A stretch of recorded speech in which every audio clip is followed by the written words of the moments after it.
You want to read the 7 realities? If you're in a position to read, I think he's away. Ashok ji, go ahead. Okay. Avatar Meher Baba ki Jai. The 7 realities: existence, love, sacrifice, renunciation, knowledge, control, and surrender. I give no importance to creed, dogma, caste, or the performance.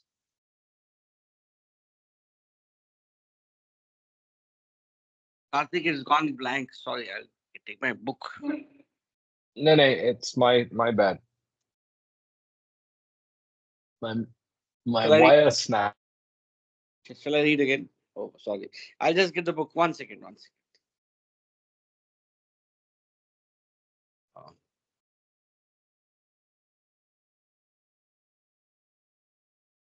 Please start from the beginning if you don't mind.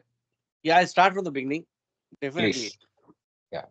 it's my pleasure. Don't worry. Um, the 7 realities: existence, love, sacrifice. Oh my.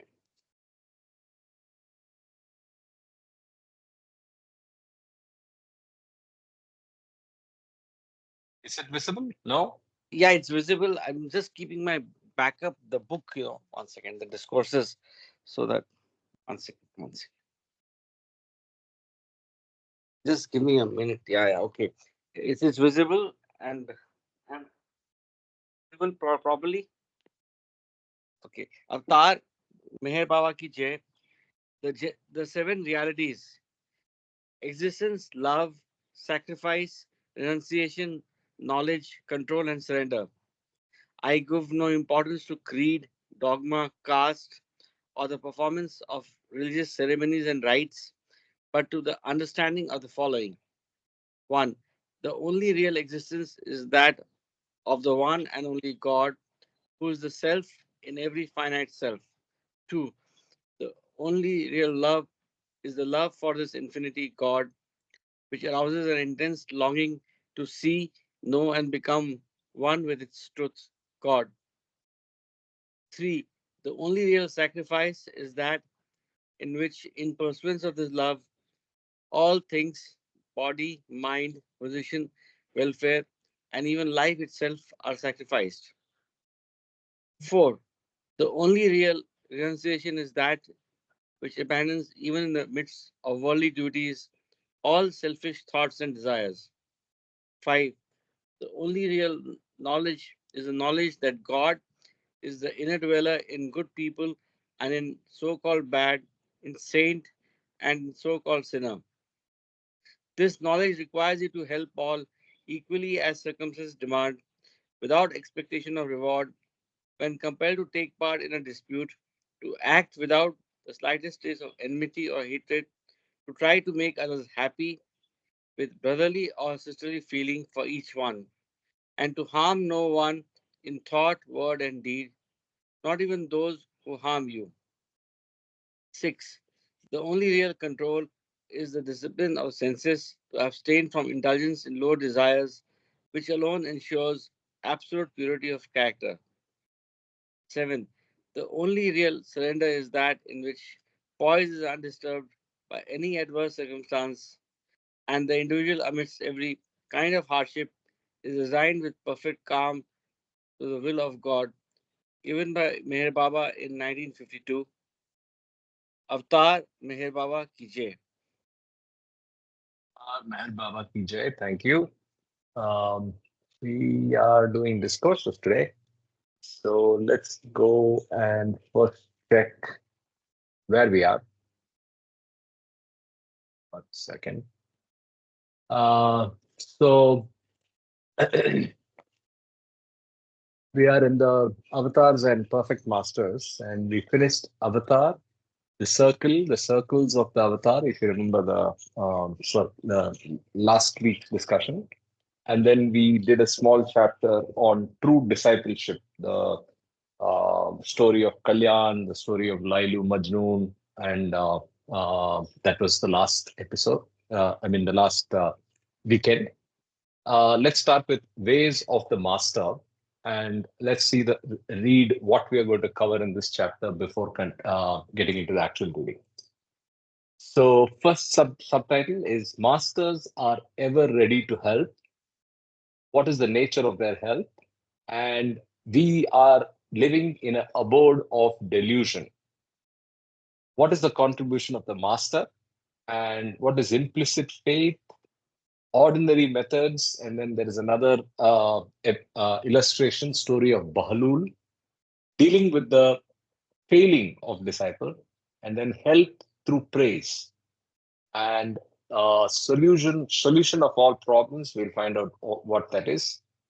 And supreme claim of one's own master, we'll find out about that as well. Right? So any thoughts before we get started on that? Any questions? What's going on in discourses and the rest of everything else? Any thoughts? So, Karthik, one thought which came and which I want everybody to think about is that how to link the subtopics and the content in discourses to 7 realities, which we just read. Yeah, so how? So do you have you had any breakthrough? Have you been looking at maybe converting one chapter to that? I thought about it, but I was thinking that can we do it at least collaborative, maybe one or two persons more together as a let's say as a team, as a group, so that we can corroborate and do the justice to the task. So if you take, I mean, this is something that Kama talked about long back, right? Yes. So if you look at just this list, how would you want to do that? So what do you need how would you connect masters ever ready to help to one of the 7 realities? We'll have to read the content and then come to, it could be more than one 7 realities, it could be one, but it has to be a corroborative effort. We can discuss it later, but this is what I came to my mind. Sure. Yeah. Let's keep it in mind. I'm still not sure. I'm a binary thinker, right? So I'm still not sure what are the rules around how that classification will happen. I'm still hazy on that. So that's the reason I've not been able to focus on that. But please feel free to stop me and point out things as we are reading even today. Yeah. Okay. Okay. Let's get right into the reading. Anybody volunteering to read? I'll read for maybe the first paragraph or so. Mamaji is unmuting. Do you want to read, Mamaji? No, I want to tell you that I am on the mobile, so I'll not be able to manage. Yeah, your sound, I can, your voice I can also read. sounds unusually hoarse. Okay. Yeah, maybe you just got up or you're tired or whatever. I No, can Yeah, read. okay. Okay. Yeah, Ashish, please go ahead. Masters ever ready to help. Masters are absolutely. Firstly, the title again is hey, your mic has a problem. The Ways of the Master. There's a slight echo in your mic, which is unusual. Your mic is usually good. Okay. It's still like that? Then I need to take It's my okay. headphone. It's better now. Okay. Masters ever ready to help. Masters are absolutely impersonal and universal in their consciousness, but for spiritual purposes, they can limit the scope of their work and also allow their manifested personality to become the center of the aspirations of their disciples. They use personal relationships as well defined channels to pass on their help to those aspirants to become connected with them. The masters are always on the lookout for those who need and deserve their help. And the faintest glimpse of spiritual yearnings are not overlooked by them.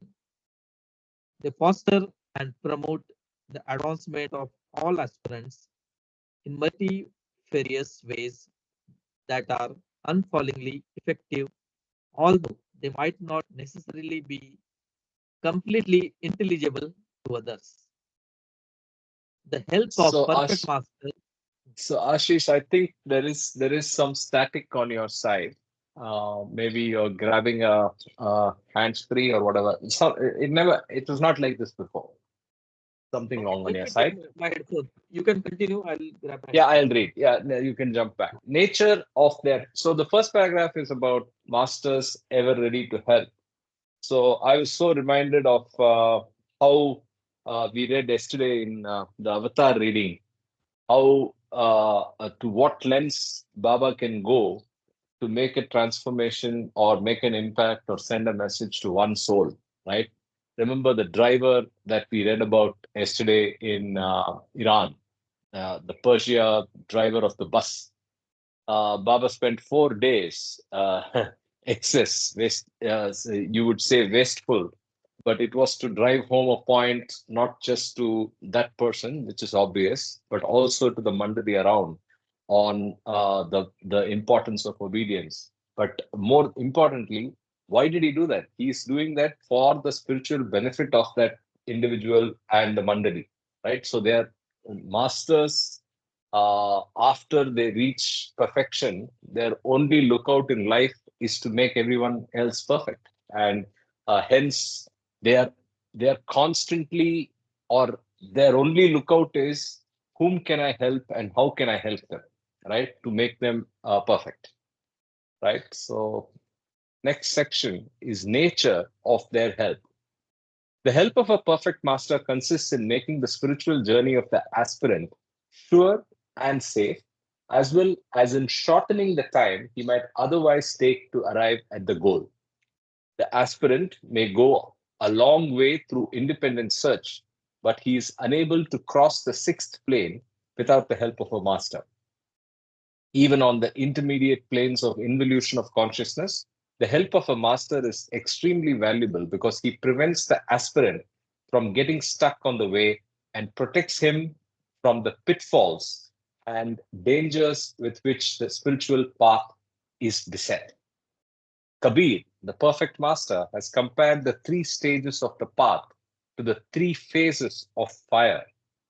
Just as first there is only smoke and no fire, then there is fire enveloped in smoke, and lastly, there is only fire without smoke. So the beginnings of the path are enveloped in thick ignorance. Midway, there is confused perception of the goal.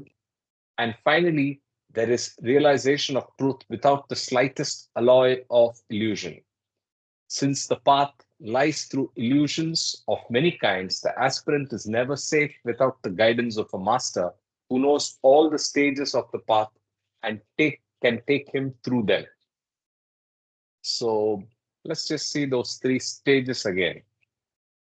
First, there is only smoke and no fire. Then there is fire enveloped in smoke. And lastly, there is only fire without smoke. And the analogy is for beginnings of the path are enveloped in thick ignorance. Midway, there is confused perception of the goal.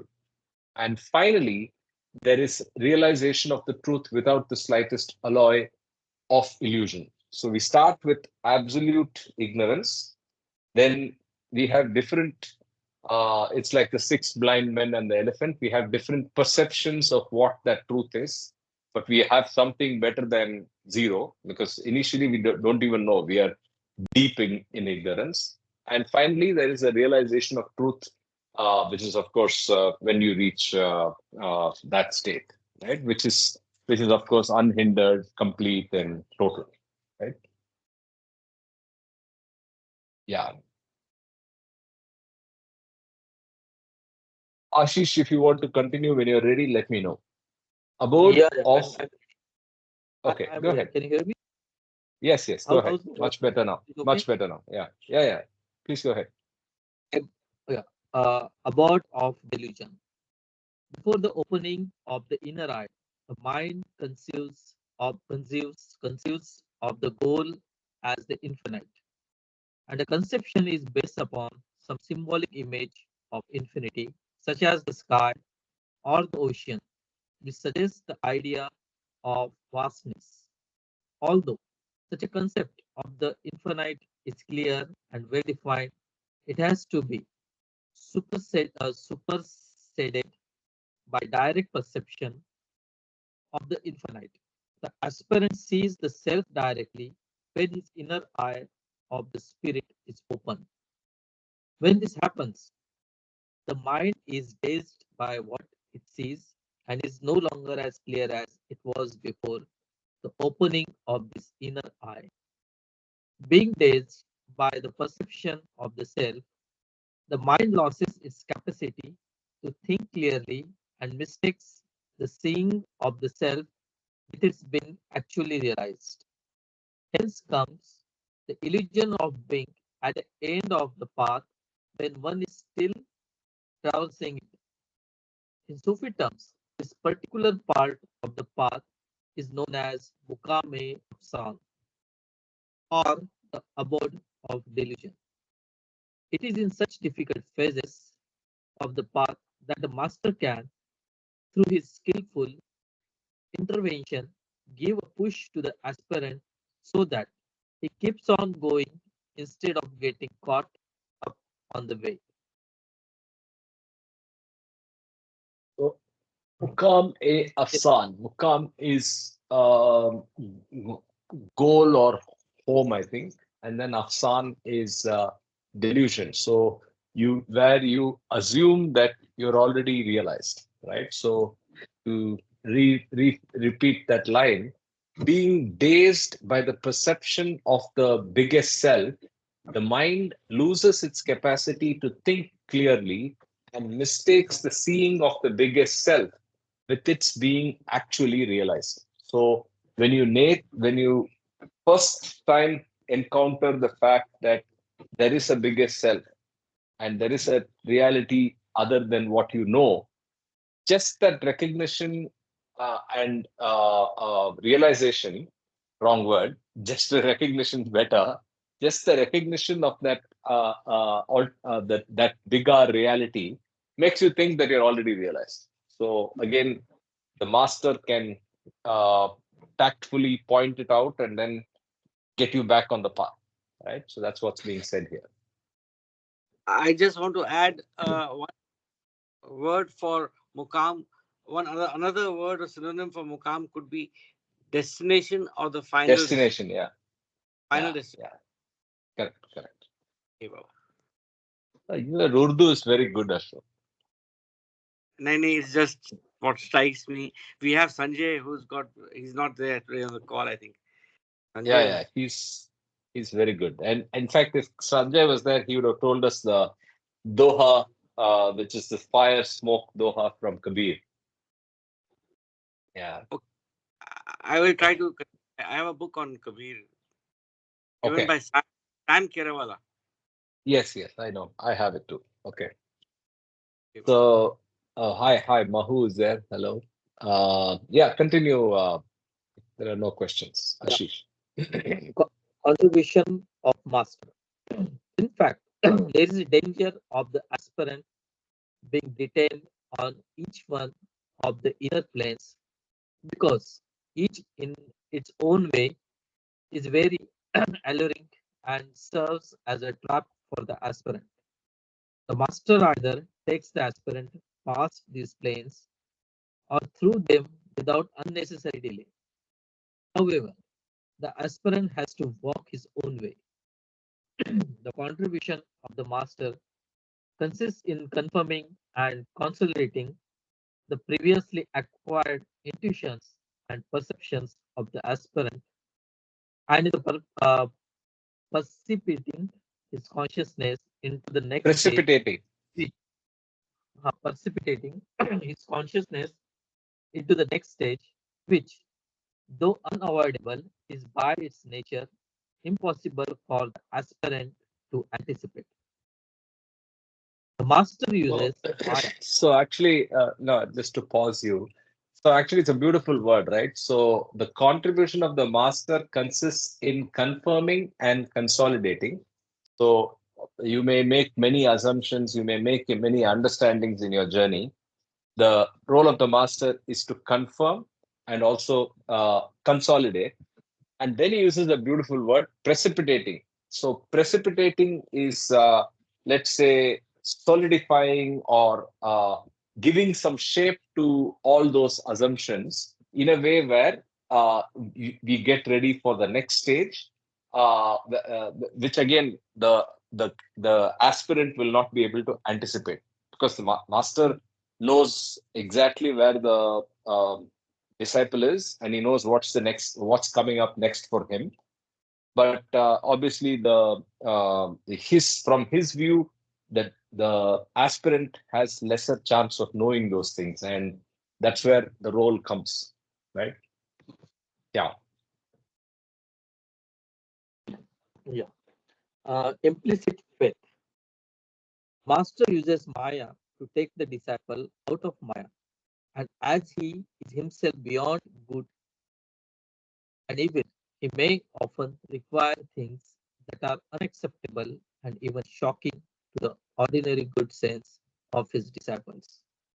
The best thing for the disciple to do is to follow the instructions of the master with implicit faith without bringing them to the bar of his limited capacity of judgment. The following famous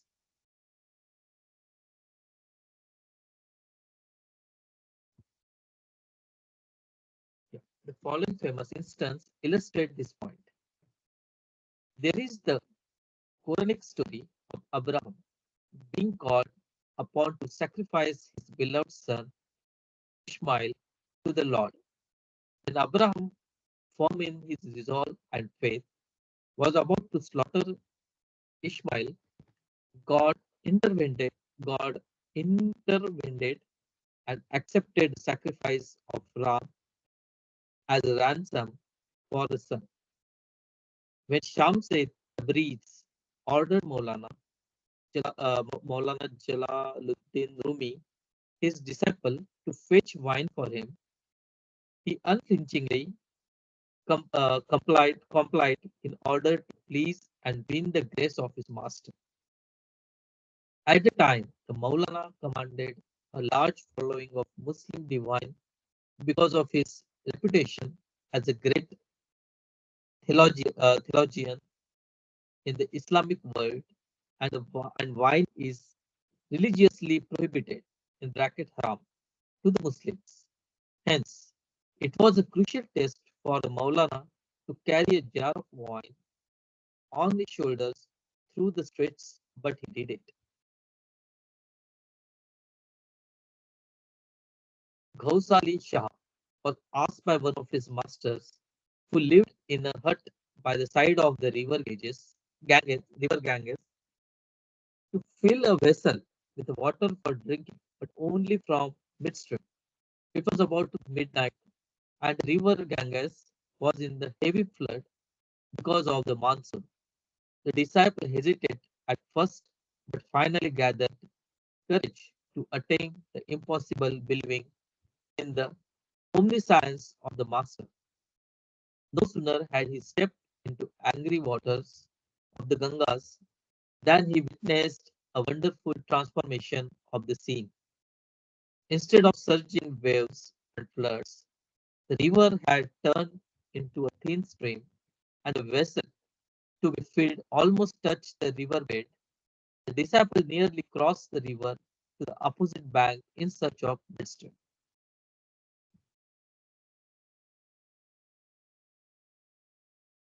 While this occupied, the master appeared on the scene and asked him the reason for his delay. When Ghausali Shah explained that the mid-current could not be located, the master allowed him to fill the vessel by a handful and himself helped in the process. The master then left the disciple on some pretext, asking him to follow immediately after filling the vessel. When Gausali Shah returned to the hut with the vessel full of water, he was bewildered to learn from other disciples that the master had never left the hut for a minute during his absence, but was talking to them all the while about him.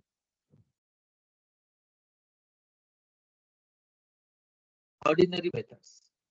The stories show how the masters may use their powers on rare occasions to break down the ego of their disciples or help them further along the path. As a rule, the masters are very sparing in the use of their divine powers and they never use them unless it is absolutely necessary for spiritual purposes. Ordinarily, they secure their purposes through normal, mundane ways. While doing so, they not only exhibit great understanding, a keen sense of humor, unending patience, and consummate tact, but they also take great trouble to help their disciples and adjust themselves in a numberless ways to whatever might be entailed by the needs of the situation.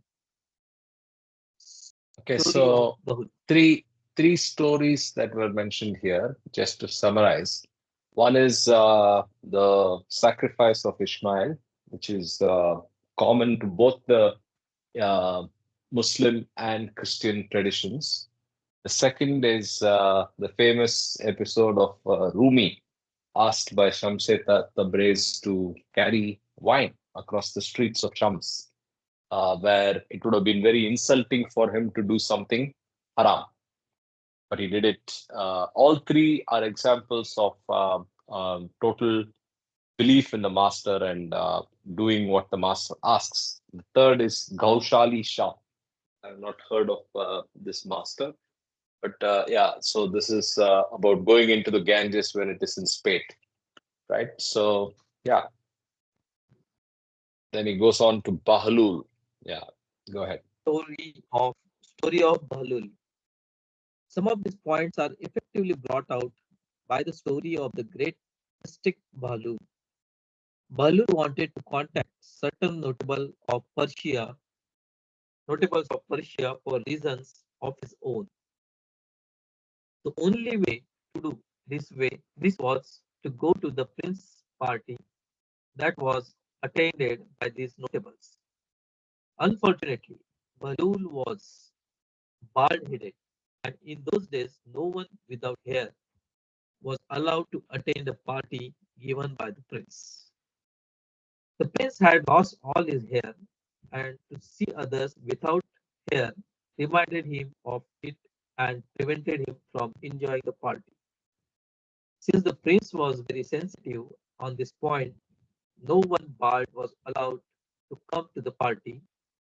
So, when Bald Bahlul went to the party in his shabby clothes, he was thrown out.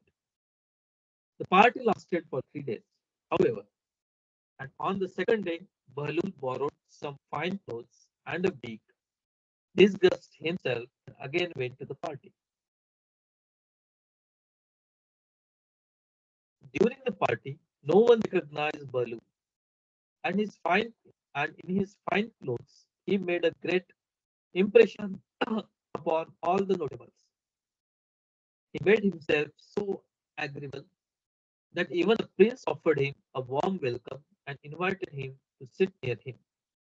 No sooner was Baloo seated than he winked at the prince.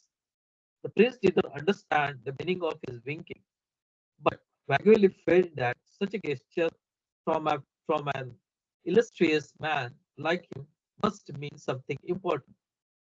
Thinking that it immediately required a suitable response, he also winked. Those who were nearly saw this exchange of winking and felt impelled to imitate them. They also winked at each other, and soon the winking spread throughout the crowd, so that for 5 minutes the party saw nothing but winking. Then Merlin cried, "Stop, Zero, you wise men, why do you wink?" And the notable replied, "We are winking because you great men were winking. We only imitate you." Then immediately Bahlul took off his wig and said, "We two are both bald. Imitate us." The notables then went away, and on the third day they all came with shaved heads. Then Bahlul turned to the prince and said, "We two are permanently bald. These men will have to shave their heads daily in order to remain bald." Thus, through his tactful handling the scene, sense of humor, he secured access to those who he wanted to help. Hey, just Dealing with pause here. Yeah. Are you all happy with the audio quality? There's still trouble, right? There's not smooth audio from Ashish for some reason today. There's static at the end of every word, right? Anyway, that just me, or can someone else confirm or deny? Yeah, there is, but we can hear clearly. I can understand. Yeah. Yeah, Okay. it's not the best quality, but Yeah, something wrong. Usually it's much better than this. It's difficult Okay. to follow, I think. Yes, We- yes. we Yeah, let's rotate. Let's rotate. Yeah, we Ashish? can understand. We can understand what he is saying. Yeah. No, we'll rotate. Anyway, there are many of us today. Anybody else wants to read for some time? We can have that. I will read for some. Is that fine, Ashish? Yeah, sure, definitely. Yeah. I think sometimes I've seen Windows misbehave if there's a lot of cache in the driver. So just restart your machine, and sometimes that helps if it's on Windows. Anyway, that's technical. Yeah. Coming to Bahlul. So interesting story, but what is the point that's being made here? I always wonder whenever I read the story. So is he teaching the lesson of baldness not mattering? Is it teaching? So what is the moral of the story? The other three are very clear, right? It is about blindly following what the master asks you to do. Kill your son, jump into the river that's in spate at risk to your life. Third one, similar thing, right? It's all about complete surrender. What about Bahlul? Anybody?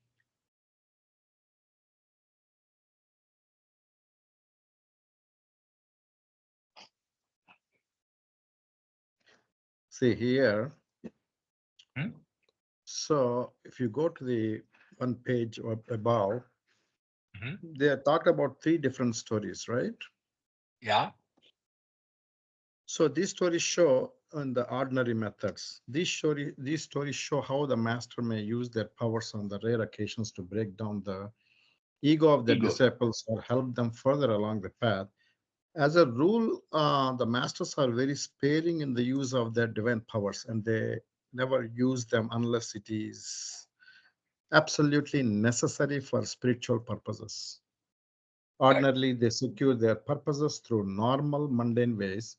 While doing so, they not only exhibit great understanding, a keen sense of humor, unending patience, and consummate tact, but they also take great trouble to help their disciples and adjust themselves in numberless ways to whatever might be entitled by the needs of the situation. So the story, I think, highlights these points.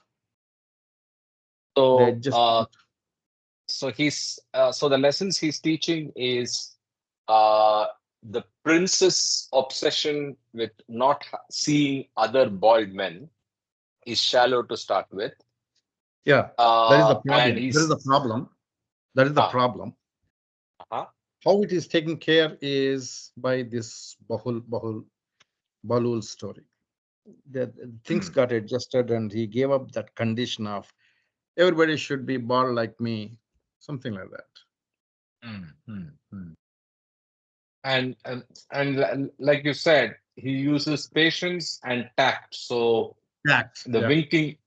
winking was a way of making light of it, and then Ah. finally by removing the wig and saying, "Hey, we both are permanently bald." He Yeah. uses humor as well, whatever. Yeah. Okay. So let's continue. Anybody wants to read? Mahu, are you in a position to read? Yeah, I can read. Sure, go ahead. We'll start with dealing with failings of disciple. Okay. Do you Thank have you. my voice okay? Yeah, it's coming through fine. Yeah, absolutely. Go ahead. Okay. The Sadguru takes infinite pains to contact and win over the disciple for a spiritual life. Since the progress of the disciple is secured only if his love for the master is not allowed to dwindle, he takes every care to remove all obstacles that might be standing in the way of the wholehearted devotion of the disciple. If sometimes he is seen to humor the individual nature of the disciple, it is only to keep those obstacles from creating a serious impediment in his way. Sometimes he might even seem to feed the ego of the disciple, but all this is just allowing full scope to the ignorance of the disciple. It is only a preparation for the final extinguishing of his ego, just as animals to be offered in sacrifice are carefully nurtured before their annihilation. The master is himself beyond good or evil and is not perturbed by the failings of the disciple. He tolerates them with unfailing patience and infinite capacity to wait, knowing full well that once the disciple gets A established on disciple the gets, it's just, there's again, no gap there. yeah, Knowing fully you're well, right. yeah, Yeah, yeah, that makes better sense. So what is yeah, this word? yeah. That once the disciple gets established on the path, these failings will be swiftly washed away. So multiple things mentioned here, multiple failings and multiple techniques that the master uses to address the ego, address the and he might use um, praise, right? So he says it's sometimes he may even seem to feed the ego of the disciple, but all this is just allowing full scope to the ignorance of the disciple. Analogy given here is how you fatten up animal for sacrifice or killing, right? So before annihilation, you're just nurturing and feeding it well, right? Let's continue. Okay. Once the master is satisfied that the disciple is firmly established on the path, he is keen to cleanse the mind of the disciple of all blemishes. Often he achieves this task even at the risk of appearing ruthless, just as when a surgeon, completely disregarding the protests of the patient, is active with his knife. Ultimately, the disciple cannot fail to see that all such measures are really in his interest. Therefore, he is never pushed away from his master, but is drawn closer to him in the very process of the cleansing that might have appeared. What is it? Irksome or painful, irritating or painful. Okay. that have appeared irksome or painful. Oh, irksome or painful. Okay. The usual method of the master, however, is as sweet and agreeable for the disciple as it is effective. The master is very pleased when the disciple shows any real progress in their spiritual life. Well, actually, the heading was help through praise. Yeah, no problem. Yeah. The master is very pleased when the disciple shows any real progress in their spiritual life. By conferring well-merited praise on the disciple, he confirms in him the spiritual qualities he is in the process of realizing and arouses in him the confidence that will enable him to cope with any situation. The glow of noble emotion, a gesture of self-denial, a heroic sacrifice, or an incident revealing extraordinary patience or love or faith, any one of these is sufficient to make the master happy and evoke his appreciation. Should I continue? Probation, yeah. Yeah, yeah. Approbation, I'm sorry, approbation, Yeah. right. Approbation. I didn't even read it well. The usual method of the master to encourage the good qualities, in the disciple is plain and unconcealed and unconcluded. What is it? Unconcealed. Uh-huh. Unconcealed. And unconcealed appreciation of his attainments. The disciple soon begins to value the master's approval and delights in it more than in anything else. He is ready to resist the greatest of temptations and undergo the most trying ordeals which would otherwise have seemed impossible to him, if only he knows that this will make the master happy. Let's pause here. Mm-hmm. So, yeah. So, help through praise. What is being said here?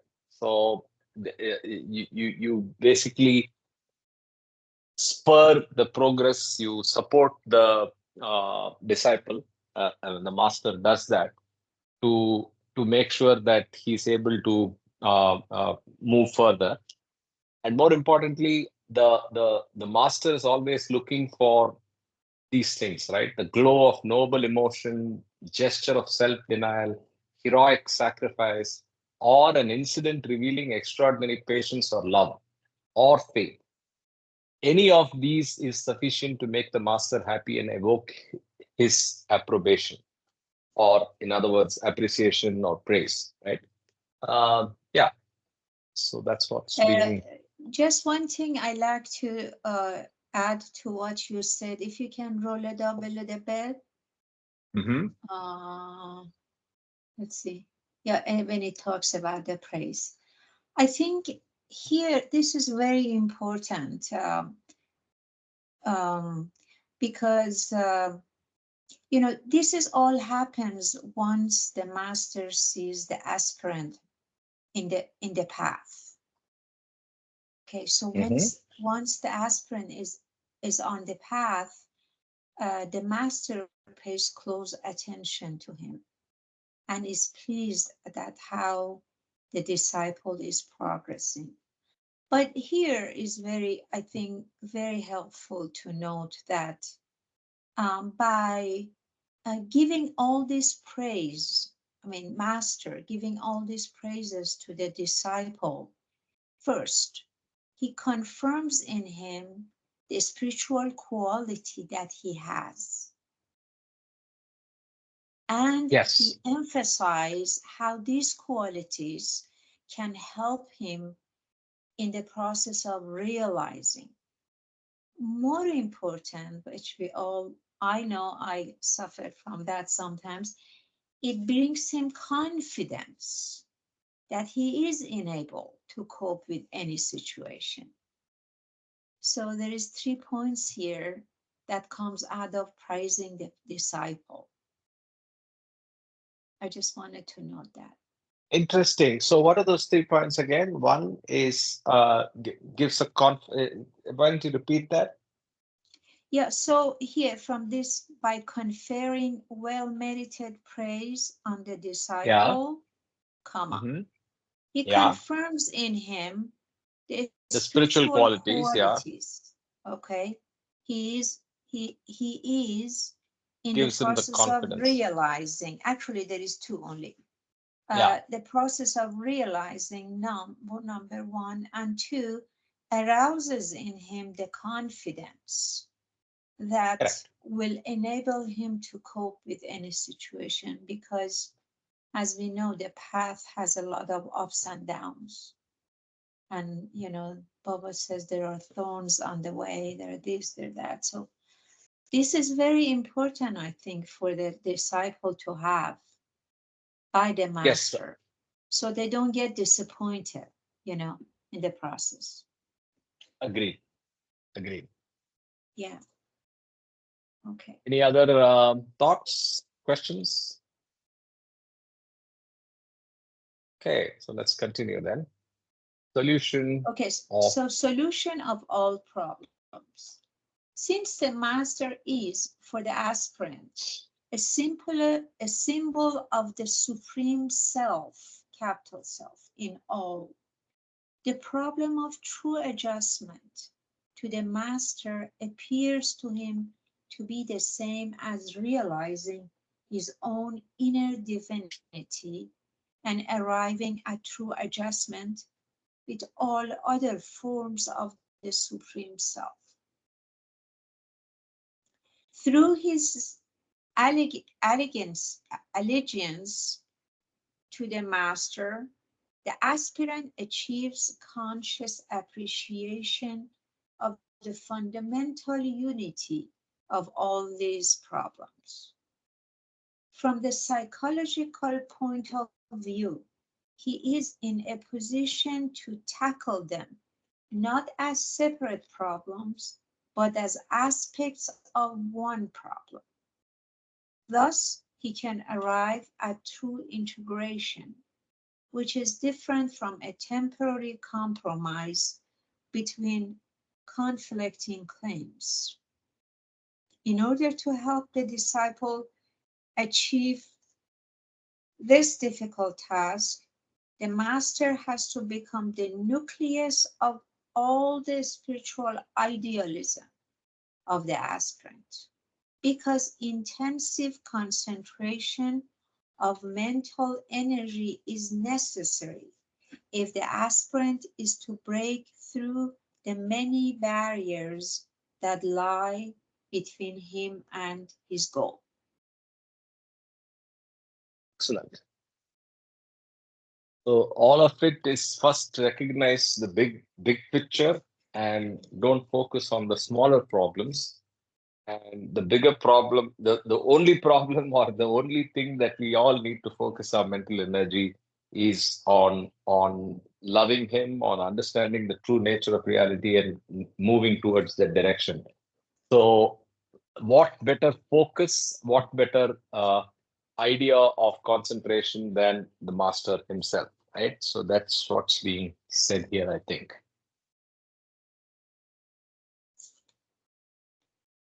Yes, having one pointed attention to the nucleus, which is the master. Yeah. The next heading is supreme claim of one's own master.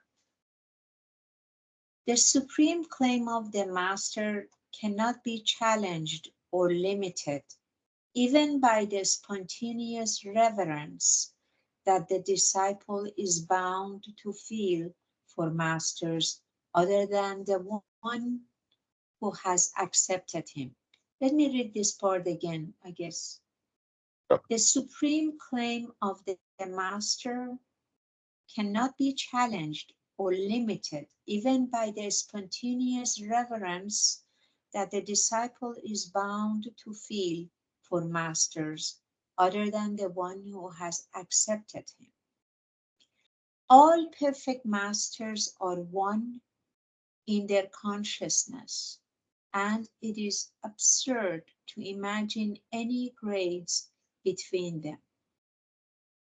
Though one master is not greater than the other, the disciple must, for his own purposes, place the claim of his own master over and above the claims of other masters until he transcends the domain of duality and realizes the unity of all life.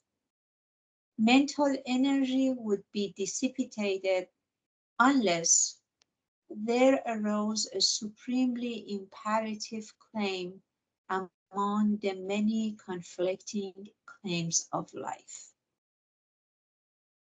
Very, very important. Baba says he's also a jealous God, a jealous master.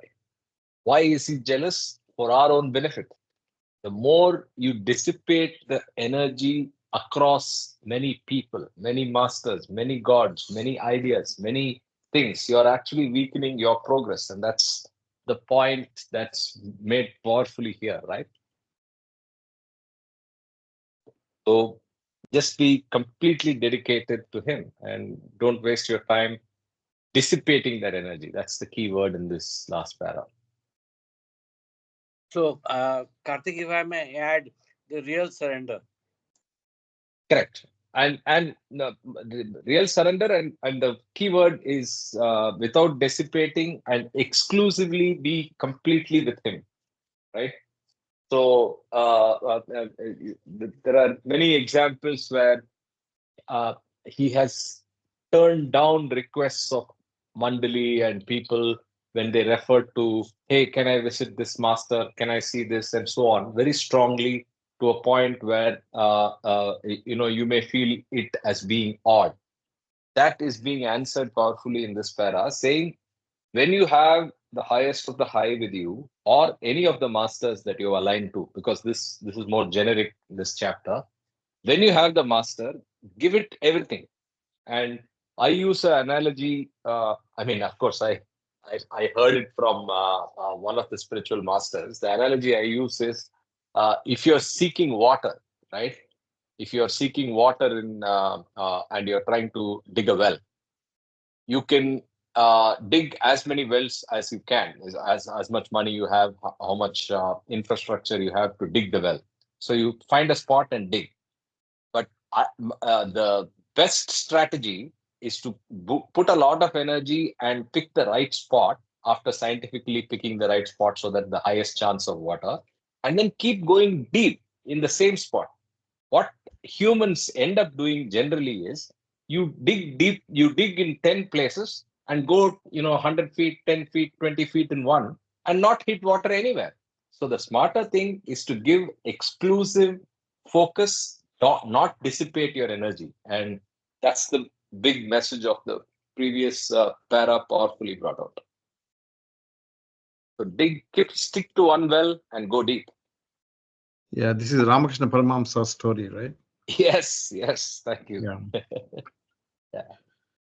It's brilliant, Yeah, brilliant. The keyword What is story? Yeah, the well. Oh, the The well. well. So Yeah. so don't dig multiple wells. Pick the well, pick the spot for the well correctly, and keep digging in the same spot. Every morning, get up, dig. You may not get water, but don't change the spot. Don't give up, because the focus and energy in one position is always better result than spreading it over 20 spots. So I identify with that very closely, that analogy and that idea. So find the right guru and don't Mm. go for digging wells tomorrow.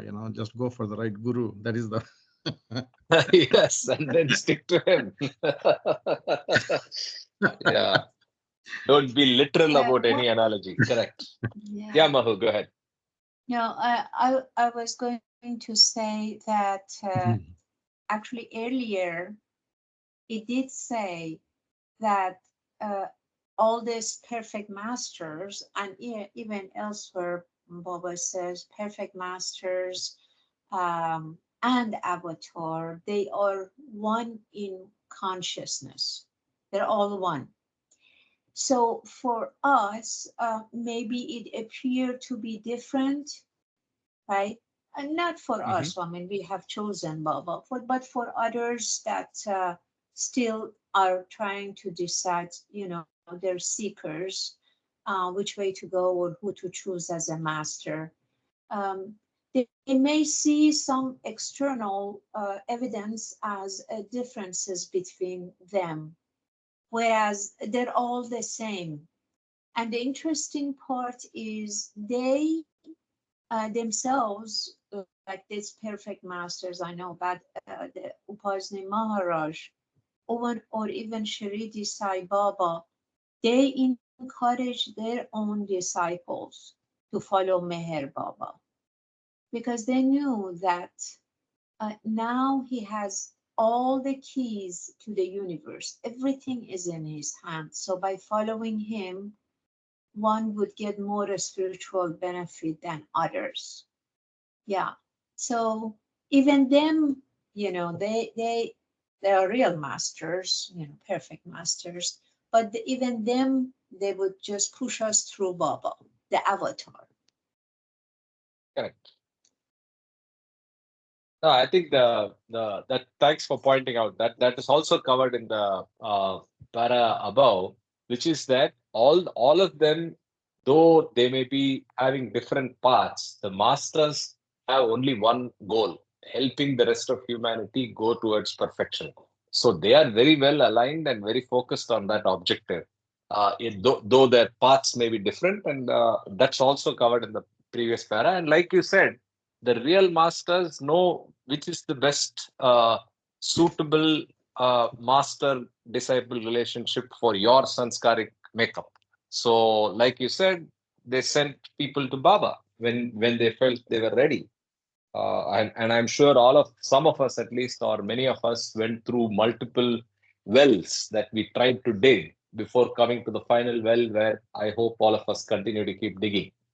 Right? So we did have many other masters, and we were led to this finally.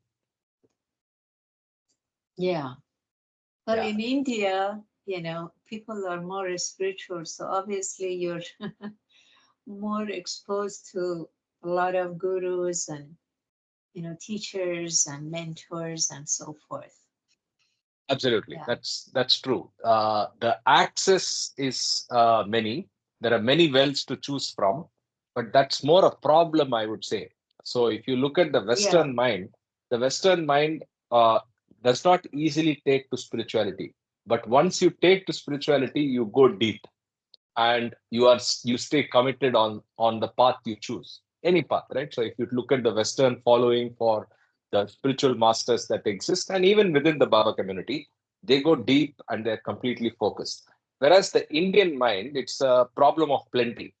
We grow up with masters all around us, masters that our parents exposed us to, school, every context. There are different masters that we get exposed to.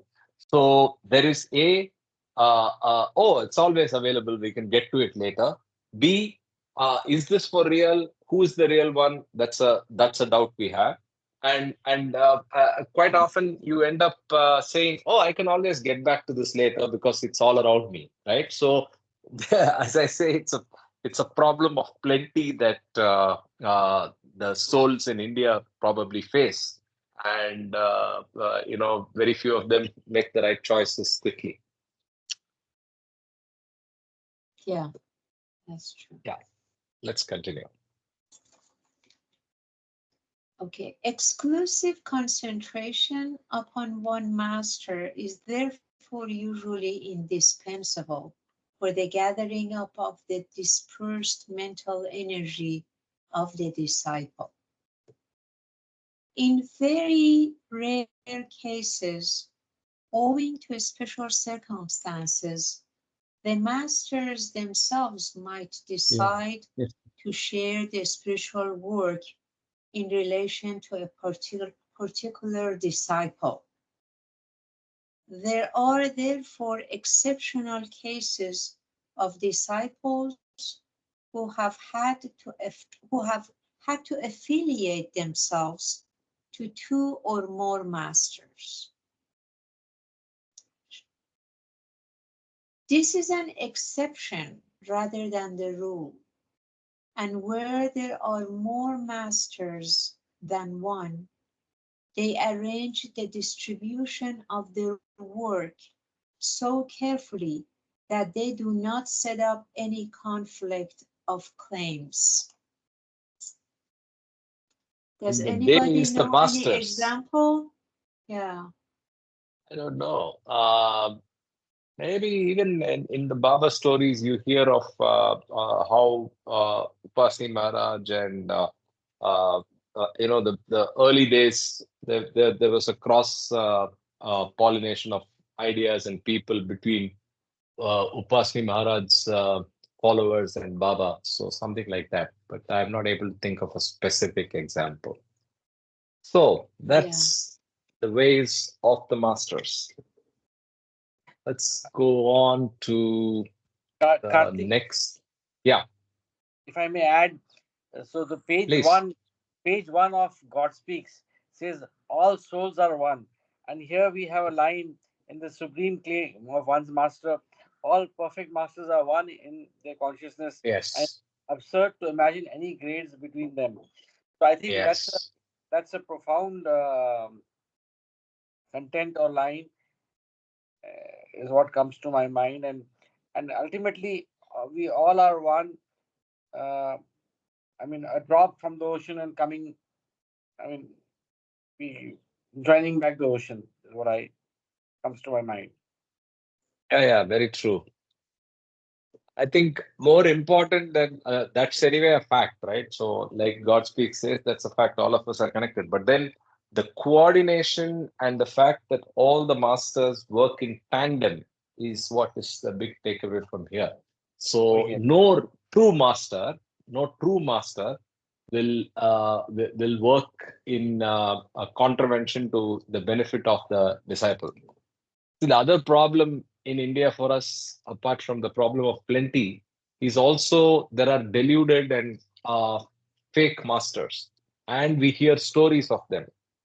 And you hear the positive story, and then you hear the negative story later. So there is a certain tinge of skepticism that naturally comes to those in India than probably the West, right? So even experiences that you may hear of, you see it with a tinge of skepticism when you're from the East, whereas maybe from those in the West, you may not get it. And I hope I'm making sense, but those are some of the differences between East and the West. Anyway, let's continue on. And yeah, Ravi. No, I didn't say anything. I Oh, I concur thought with you. somebody said something. Yeah. Okay, so let's get to the three-part series, Man God. So we'll start with part 1.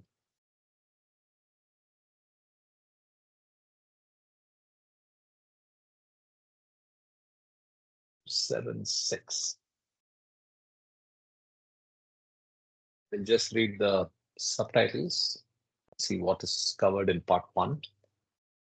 Joy of God intoxication, powers of advanced aspirants, different states of aspirants, state of unmatta. Unmatta is a Hindi term, state of the unmatta, poise and happiness of the God realized, differences in relation to the universe, Majzub e Kamil. I think it's Majzub, not Majzubs e Kamil. Majzub e Kamil. Differences in relation to universe, Majzub e Kamil. Some God realized souls indifferent to creation. That is Majzubs basically. man God, Sadguru, and then God man avatar. So the way we have set up the sequence here is you start with avatar, circles of the avatar, true discipleship, rays of the master. Now we go to man God, and there are three sections, three parts that make up the man God. So let's get to the first one. Ravi, are you in a position to read for some time? If you're comfortable, otherwise I will. Sure, I'm I just can. trying to rotate it. Yeah. Is that fine? Sure. Thank you, Mahu, for your reading. Sure, not a problem. Oh, I went to part 2. Yeah, part 1. So there's an asterisk right away. So man God is also called perfect master, Sadguru, Kutub, or Salik-e Mukammil, and is most frequently referred to throughout the discourses simply as master. Right? So I think all of us are familiar with that. Jai Baba. Let's start. Ravi. Jai Baba, Part 1, Aspirants and God-realized beings. Joy of God intoxication. Even before God realization, advanced aspirants pass through states of consciousness that, in some ways, are akin to the state of God realization. For example, the musts and advanced souls of the higher planes become desireless and immersed in the joy of God intoxication. Since their only concern is God, they become the recipients of the unique happiness characteristic of the God state. They have no beloved except God, and they have no longing except for God. For them, God is not only the only beloved, but also the only reality that counts. They are unmatched to everything except God, Unattached. unattached to everything except God, and remain unaffected by the pleasures and the pains to which worldly persons are subject. They are happy because they are always face to face with the divine beloved, who is the very ocean of happiness. Powers of advanced aspirants. Advanced aspirants not only participate in some of the privileges of the divine state, but also wield great occult and mystic powers, siddhis. Depending upon the powers they wield, the aspirants belong to different types. For example, even on the first plane, the aspirant begins to see lights and colors, smells, perfumes, and hear the music of the subtle world. Those who advanced further can see and hear things at any distance. Some aspirants see the whole gross world as a mirage. Other advanced aspirants can take a new body immediately after their death. Some agents of the perfect masters have such control over the gross world that they can change their bodies at will. In Sufi tradition, they are called Abdal. All these achievements of advanced aspirants pertain to the phenomenal world. The field of their powers is itself a domain of illusion, and the miracles they perform do not necessarily mean that they are in any way nearer to the God state. So if you remember, we covered a lot of these in our journey with Wayfarers, where we understood the different powers, the different classifications of advanced souls, and Abdal is also covered there. There are two categories covered there: Gauss and Abdal. Gauss is where you can take your limbs off and put them back, and Abdals are basically those that can transmigrate or use different bodies. Yeah. Yeah. I got a question about this must. So, Yeah, go ahead. I mean, I did not read completely Wayfarers, but they reincarnate, right? The must. How many lives they have? Is that limited or? No, I don't think they reincarnate. So they don't come back. That's my understanding. They are stuck. They are stuck in They are in their stuck. own planes. So no, they are stuck in a non seventh plane. They are not reached God realization. So they are somewhere in the planes, but Yeah, that's they don't come back to reincarnation. They continue with the process of involution, no, and no, they no, need no. the help of That's not the they question. need the help of a perfect master. Yeah, I understand that.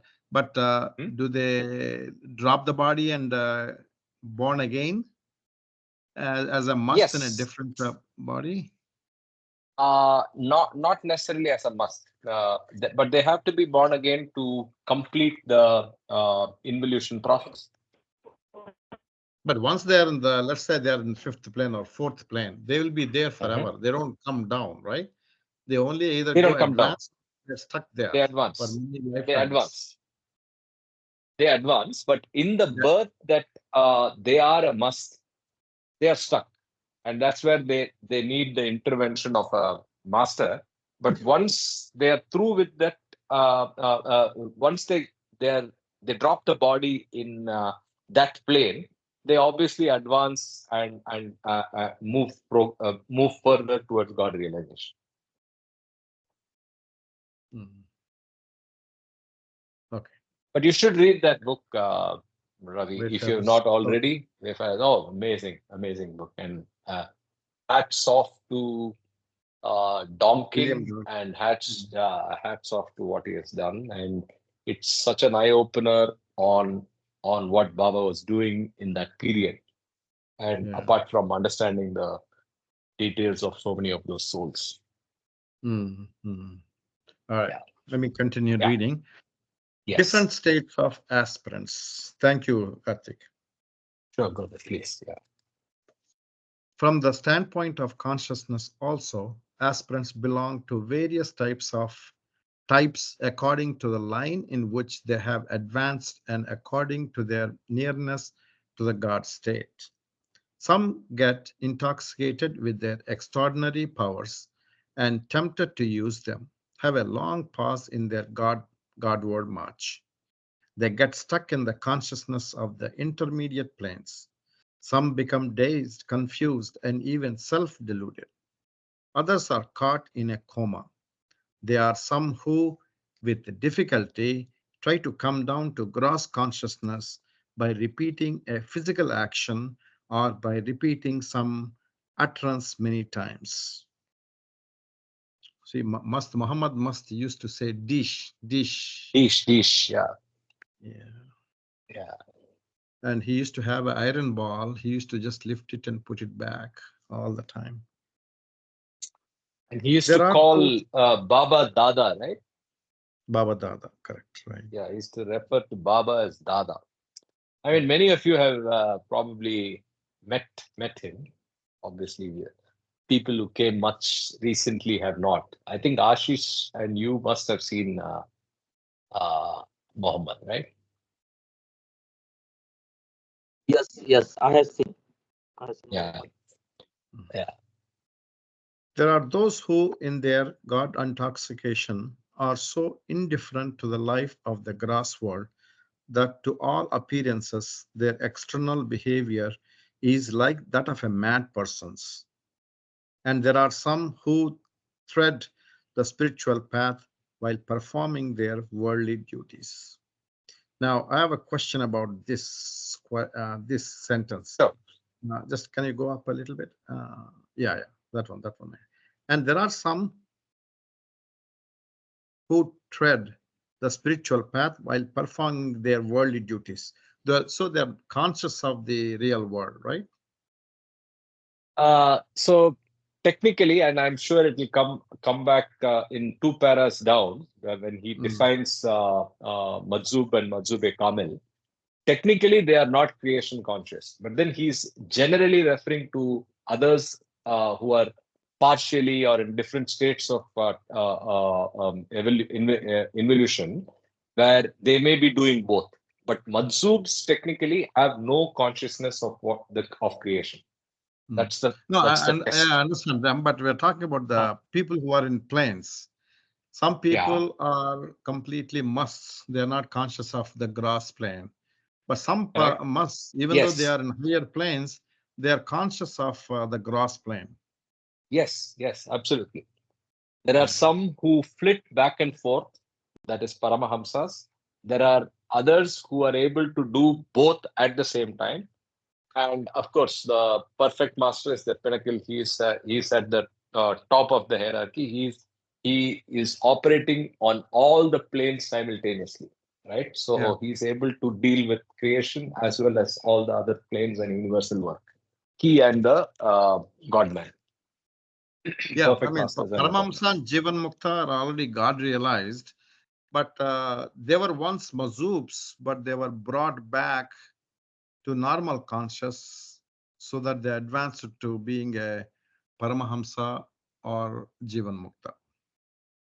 Yeah. So they move between the normal consciousness versus being in the God state.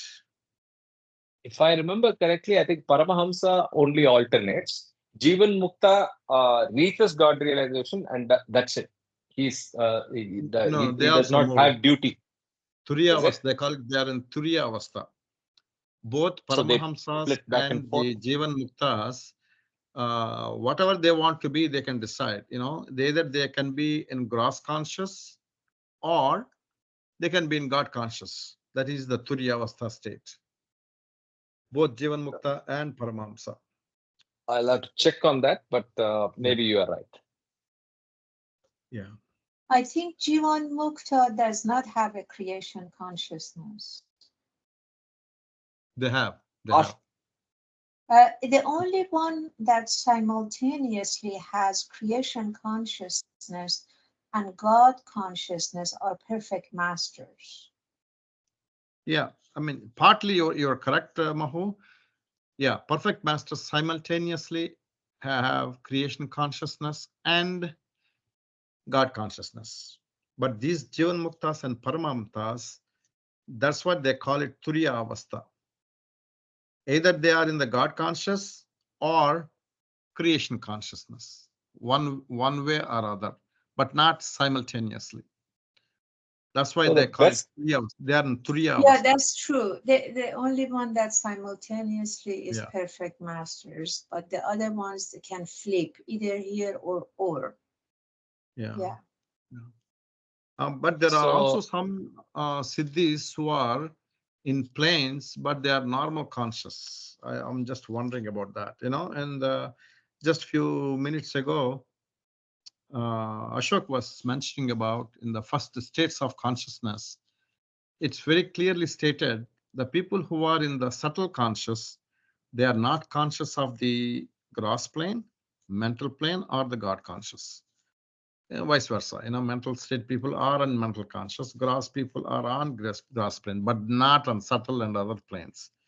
So I was wondering about these advanced people who are God conscious. That's what I'm wondering about. Yeah, so I think there's one we'll see it from here there is no mention. The only place Paramahamsa and Jivan Mukta are described in detail that I remember is God Speaks, the supplement. So I'll refer that and come back on the group. Here it's more I just went to the Wayfarer's slides. Here I don't see Jivan Mukta and Paramahamsa appear, right? Because they're already God realized, right? That's so why. Yeah, Salik ke Kamal. So there is Jivan Mukta. Hold on. So first you start with Majzoob and Salik, right? So Majzoob, if the Majzoob of the seventh plane comes down to normal consciousness, he is a Salik e Kamil, Jivan Mukta. Correct. And he has no circle, no duty. That's what I remembered. I remembered the no duty part. So he starts as a Majzoob, right? And he cannot make another soul like him. So he has no duty. but he is God realized, right? One And- But it is second, also one second. it is also No, written. it They says might in give Jivan Mukta. They might give God realization to one person. One person. yeah, but can make Jivan another Mukta soul can like him. only liberate one, One more. One might. Yes, sorry. Might. Yeah. whereas perfect masters, they can do as many. However, this says in God Speaks supplement, it is all by avatar's approval. Before even Yes. they bestow that on a soul, Baba or avatar of the age needs to approve it. Mm. Yeah, Otherwise, it won't happen. that's a precondition for literally everything that's happening in the universe, right? So nothing is actually going to happen without the avatar's approval. So under that umbrella clause, anyway, even grant of God realization privilege by a master or any of the people in the hierarchy is also subject to the fact that the avatar has to approve, right? Mm. Mm. Yeah. But see, in this diagram, it is not Yeah. given. Turiya Avastha state is not given. Yes, this is not. So this is just straight out of what is covered in Wayfarers. And Wayfarers in chapter 2 talks about this, but there is no mention of Paramahamsa also in this. Yeah. So whereas if you go to God Speaks, there is more clarity there. Mm. Okay, so let's just read a couple of more paragraphs. Okay. Please start from different states of aspirants from the beginning. Okay. Different states of Please, aspirants. thanks. From the standpoint of consciousness also, aspirants belong to various types according to the line in which they have advanced and according to their nearness to the God state. Some get intoxicated with their extraordinary powers and tempted to use them, have a long pause in their Godward march. They get stuck in the consciousness of the intermediate planes. Some become dazed, confused, and even self-deluded. Others are caught in coma. There are some who, with difficulty, try to come down to gross consciousness by repeating a physical action or by repeating some utterance many times. There are those who, in their God intoxication, are so indifferent to the life of the gross world that, to all appearances, their external behavior is like that of a mad person's. And there are some who tread the spiritual path while performing their worldly duties.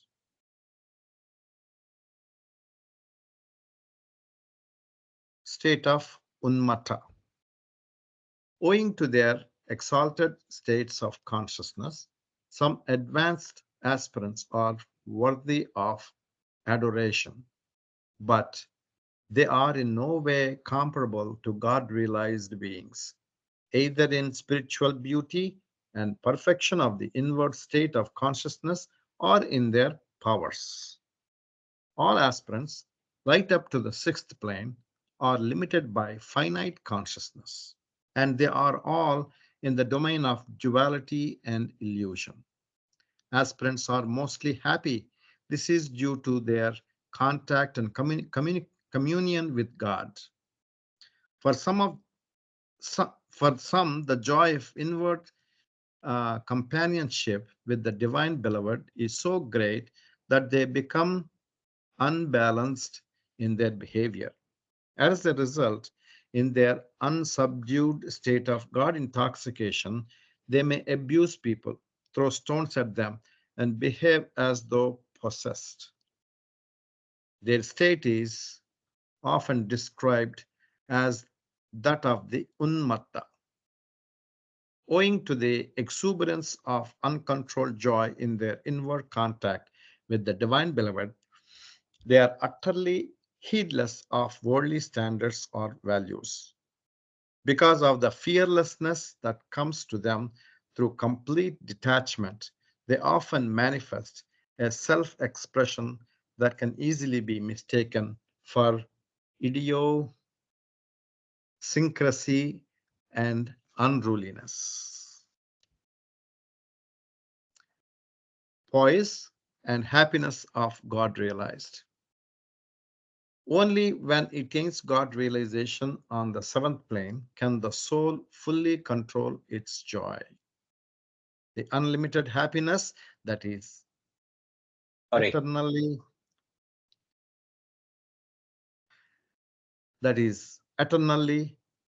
his does not in any way unbalance the person because he is now permanently established in the poise of non-duality. The extravagance of newly found love and joy is no longer for him. Occasional unsettlement due to increasing joy at the closer proximity of joy of God is also finished because he is now inseparably united with him. He is lost in the divine beloved and merged in him, who is the infinite ocean of unbounded happiness. The happiness of the God realized person is unconditional and self sustained. It is therefore eternally the same, without ebb and flow. He has arrived at unqualified finality and unassailable equanimity. The happiness of the aspirant is born of their increasing proximity and closer intimacy with the divine beloved, who, however, remains externalized as the other. Whereas the happiness of the God realized is an inalienable aspect of the God state, in which there is no duality. The happiness of the aspirants is derivative, but the happiness of the God realized is self grounded. The happiness of the aspirants comes from increasing bounty of divergence, divine Divine grace, grace. divine grace. But the happiness of the God realized merely is. This is another. Can you go up a little bit? Yeah. Differences in relation to universe.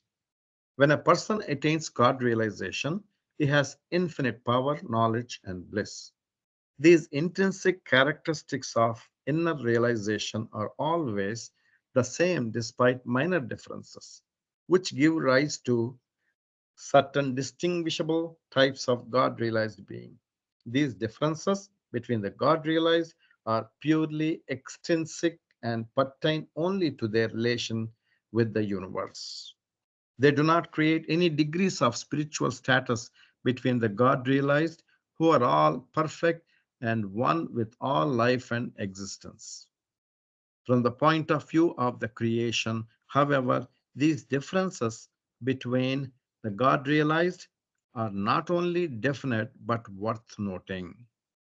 After God realization, most souls drop all their bodies and remain eternally immersed in God consciousness. For them, God is the only reality, and the entire universe is a zero.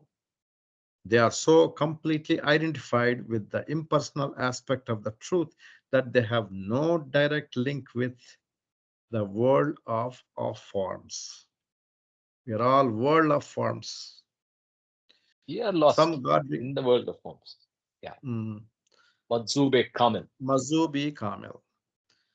Some God realized soul retain their gross, subtle, and mental bodies, but in their absorption in God consciousness, they are totally unconscious of the existence of their bodies.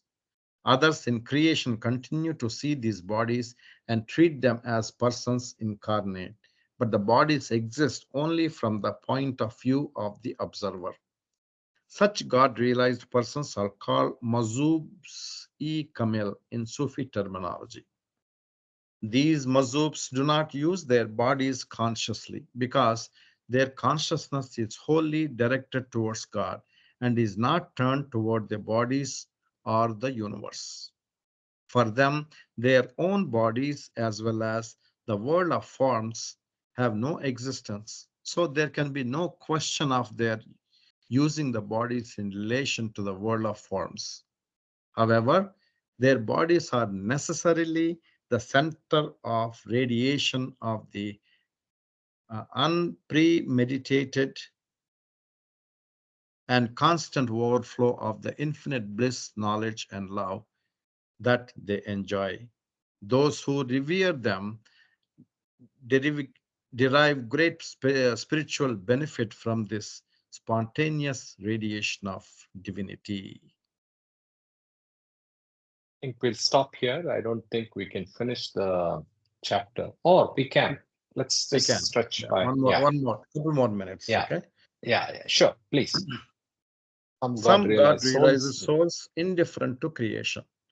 In addition to consciousness of God, some God realized beings have an awareness of the existence of other souls who are still in bondage.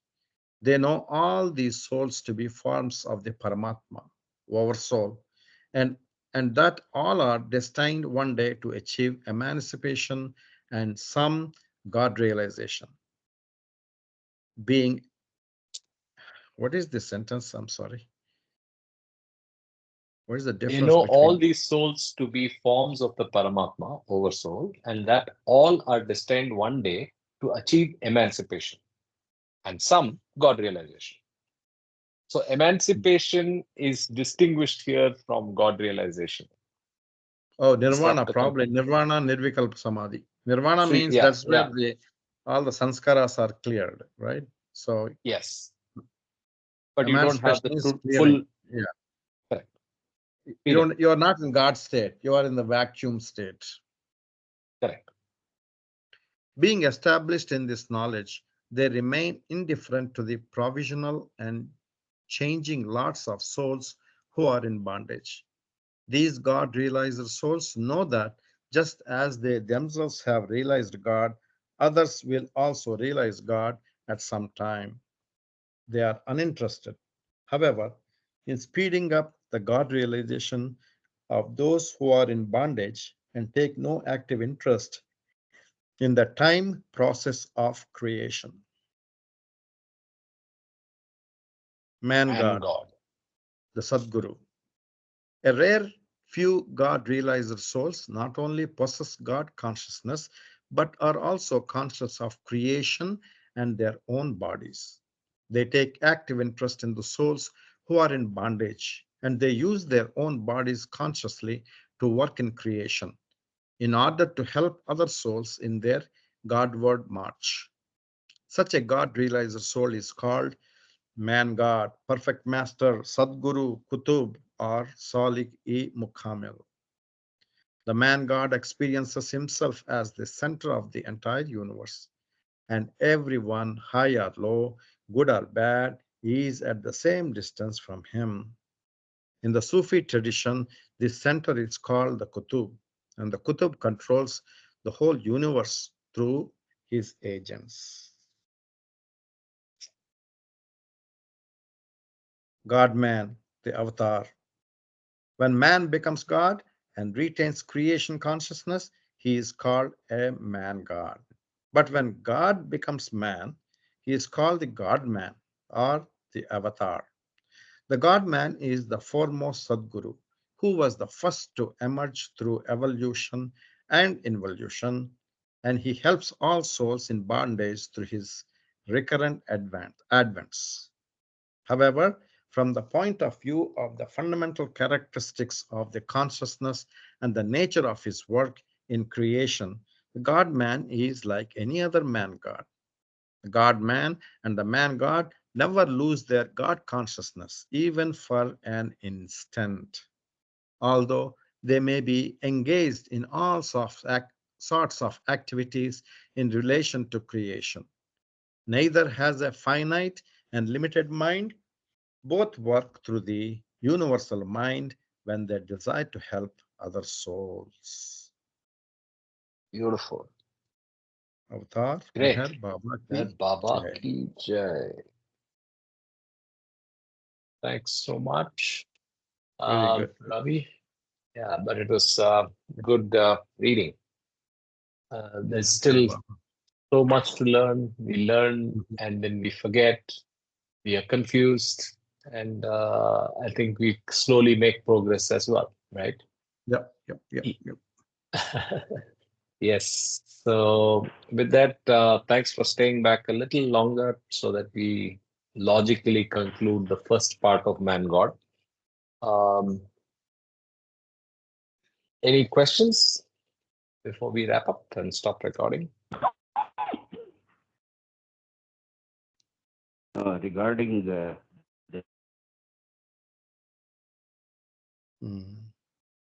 discussion, you can hear me. Yes, now we can. We heard regarding and then you went silent. Yes. Please repeat. Say all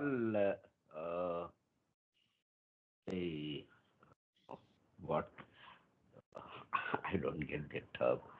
So Ravi was referring to all the souls which are partly realized God, or they are in a state of non-identity with the say illusion. Universe. So they need to go through the cycle of birth and death. So then there was a confusion there whether they will come back once again or not. In my opinion, they come back multiple times and then go through this cycle to become ultimately God realized. So in the circle also we have read that those who die will be replaced by somebody who is already aspiring to that level. So like that, they come back and then progress in the spiritual path. So there is no stoppage unless they are God realized. Yeah. Or Agreed. emancipated. So All the 6 planes cannot be crossed in, let's say, 6 different lifetimes, right? Probably they take a lot more lifetimes. And yes, once they lot more drop their body, they lifetimes, come back. but this cycle goes on. Birth and death is constant for till we either get emancipated or God realized. Maybe less than the people who are in the grass plane. They go through a lot more. Probably. Yeah. Number of births will be lesser. So again, the Yeah. key term why I said what I said was reincarnation in Baba's semantics means before involution, and the souls which are on the planes are in involution. So to rephrase or paraphrase what Mamaji and all of us seem to be saying the same thing. To paraphrase it, you're saying that even in involution, you keep coming back till you get to the God realization state. That's all. Yeah. So it's not technically reincarnation, but in the worldly way, it is reincarnation because you're taking another body. Yeah. In Baba's terminology, it's involution. Please, Mahu. Yeah. Please. You know, it's very, it could be actually different from soul to soul or individualized consciousness to another consciousness. Because, you know, if the grace of the master bestow upon them, all of a sudden, and there are stories that Baba gives them liberation. So there won't be any more birth and death, and that's a Jivan Mukta. But normally the God realized states when you have infinite power, infinite knowledge, and infinite bliss. Those are not, you know, given by temptation, like Baba just, oh, here you realize, not like that. But there are people that has been given liberation, and they didn't have to come back. Yeah, even though they were in the involution process. You know what I mean? That is ordinary mukti, right? That's an ordinary mukti. Yeah, ordinary mukti, but it is called, technically, it is called Jivan Mukta. No?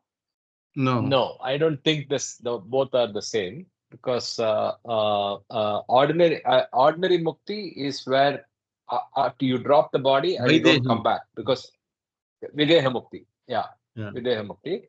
So those are the cases where you have exhausted your sanskaras, and with the grace of the master, you're able to not have to come back. But that's for a rare few. I mean, everything is for a rare few. To add one more thing, that happens after the death. After the death, correct. The liberation comes when the man dies. The soul goes around the body for a couple of days, 24 hours to 72 3 hours, days, or something that they say. And then after that, they get the liberation. And if you're deserving. Yeah, actually, Baba said that happens a lot more than realization, because realization happens for only 56 people or 51 people, 5 perfect 56. masters. Yes. 56 at any point of time. And there are thousands of people waiting in the queue for that. In the plane. So that is why me and Kama have this acronym, right? We have this acronym of MOM. So our goal in life is minimum ordinary mukti. Please give anything more, Baba, but minimum give us ordinary mukti. Good luck if you can dictate that. Yeah, it's no. It's not a dictation, it's a request.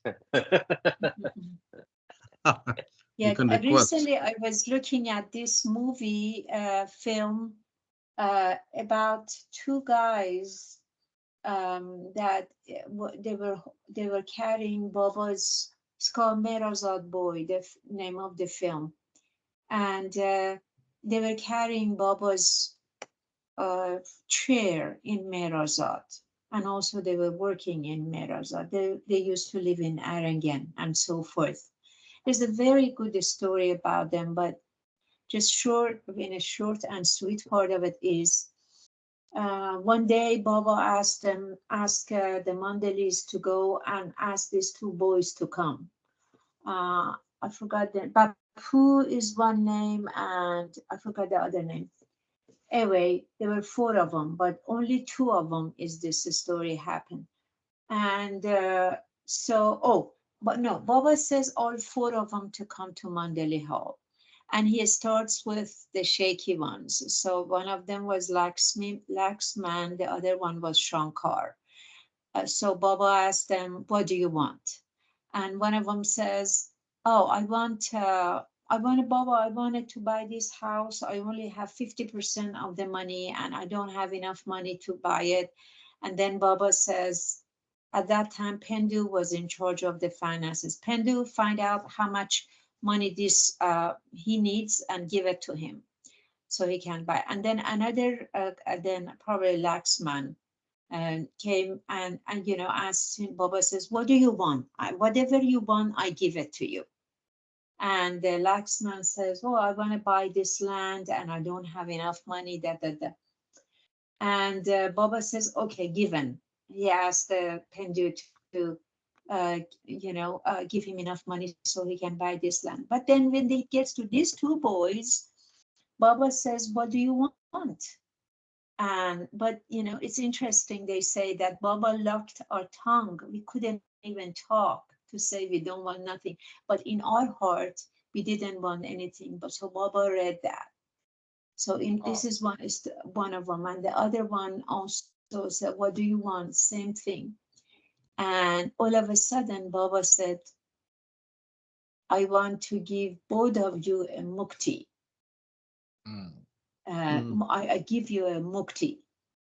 And then these 2 poor boys, very young, they didn't know even what mukti is. But they saw that everybody in the Mandali Hall were clapping and praising, and there was so much noise there. Yeah, and they still didn't know what went on. They just said goodbye and went to the kitchen to do the work. Oh, Baba released them. Actually, they went. But then, as they were working in the kitchen, Vishnu, they call him Master Vishnu. Vishnu comes there to have hot milk, and then says, oh, congratulations to you. Oh, congratulations to you, Baba gave you mukti. Many of us have been his servant for a long time. We've been incarnation after incarnation. We didn't get it, but he gave it to you guys. You still didn't know what that is. See how innocent they were. And then Vishnu explains to them, that means there is no birth and no more birth and death. You're freed, a complete liberation. And see, like that. So still actually they're alive, believe it or not. They are, and they live in Meropa. Oh, okay. Okay. Interesting. Thanks for sharing. Anyway, we are way out of time. I'll stop recording Okay. and also Jai end the Baba. call. Yeah. Oh, Lovely I- discussion today. oh, I thought you weren't recording. I'm sorry to say No, all no, no, this. no problem. No, that's okay. All right. Take care. Jai Jai Baba. Baba. Thank you. Jai Jai Baba. Baba. Thank you.